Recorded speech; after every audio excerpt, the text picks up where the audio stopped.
My name is Verna Wilson. I graduated in 1945 from high school.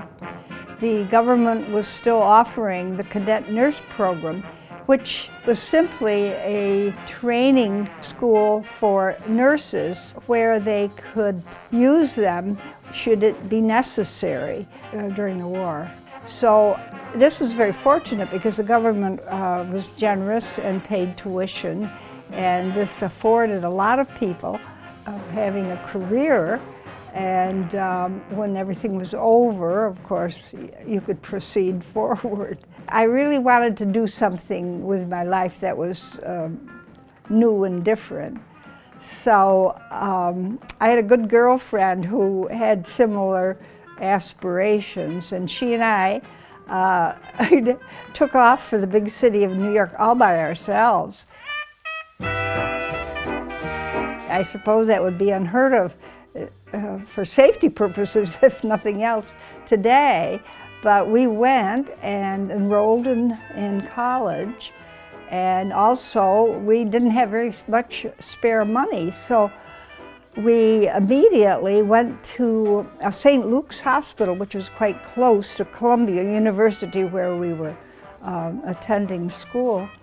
And goodness gracious, they wanted us to come to work that night. So we were assured of a job. We both felt in order to eat properly, we had to work one day a week. I guess I could say I liked it. I met my future husband there. I happened to meet him at a square dance, which was a very popular form of entertainment during the mid-40s.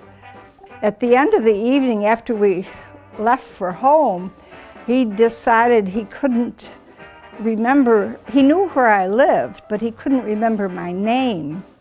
I had a Dutch name that was hard to pronounce and hard to spell. So the next thing I know, he's over trying to play detective and find out who I was. He knew where I lived, but in those days we had a house mother in the dorm, and she, I'm sure, helped him along a little bit. So after we were married, that was where we made our first home, a congregation in Warren, Ohio. But we did go overseas. We wanted to give back a bit when we were approaching retirement, and spent long periods of time, first in Poland and then in Romania.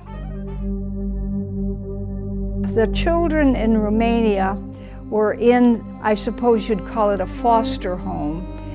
Romania was much poorer than Poland.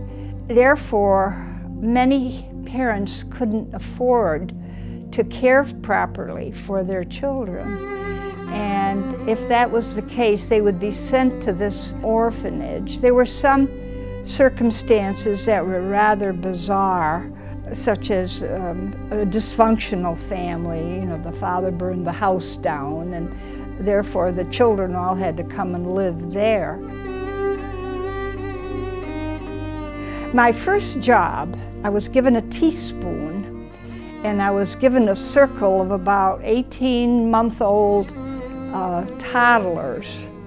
And my job was to feed them oatmeal with one spoon. And they were sitting in a circle, and I'm in the middle. That was the way it was done, you see. Bottles, they didn't use bottles like we do in our nurseries here. They used ketchup bottles with nipples. That I thought was quite interesting, but they worked well, and we had to give them a good scrubbing in between children. But, so it was different. We had to fill our suitcases with oatmeal, which is very hard to come by.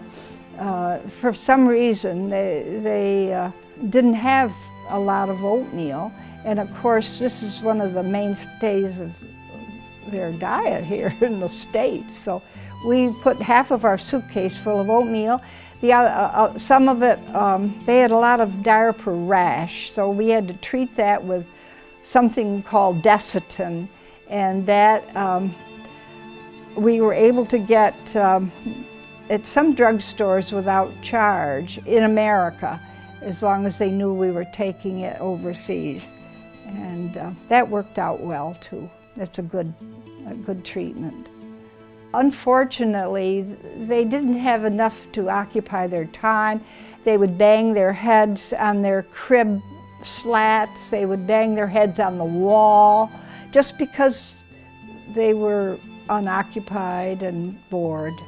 So we had to do something about that, carry them around and, you know, make personal contact. They were hungry for, I think, the human touch.